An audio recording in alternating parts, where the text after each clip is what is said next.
ہے ہم نے نوح کو ان کی قوم کی طرف بھیجا کہ پیشتر اس کے کہ ان پر درد دینے والا عذاب واقع ہو اپنی قوم کو خبردار کر دو۔ انہوں نے کہا کہ بھائیو، میں تم کو کھلے طور پر خبردار کرتا ہوں کہ اللہ کی عبادت کرو اور اس سے ڈرو اور میرا کہا مانو، وہ تمہارے گناہ بخش دے گا اور موت کے وقت مقرر تک تم کو مہلت عطا کرے گا۔ جب اللہ کا مقرر کیا ہوا وقت آ جاتا ہے تو تاخیر نہیں کی جاتی، کاش تم جانتے ہوتے۔ جب لوگوں نے نہ مانا تو نوح نے اللہ سے عرض کی کہ پروردگار، میں اپنی قوم کو رات دن بلاتا رہا لیکن میرے بلانے سے وہ اور زیادہ گریز کرتے رہے۔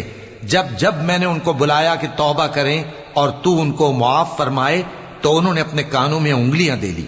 اور اپنے اوپر کپڑے اوڑھ لیے اور اڑ گئے اور خوب تکبر کرنے لگے۔ پھر میں ان کو بلند آواز سے بھی بلاتا رہا، پھر علانیہ بھی اور رازداری سے بھی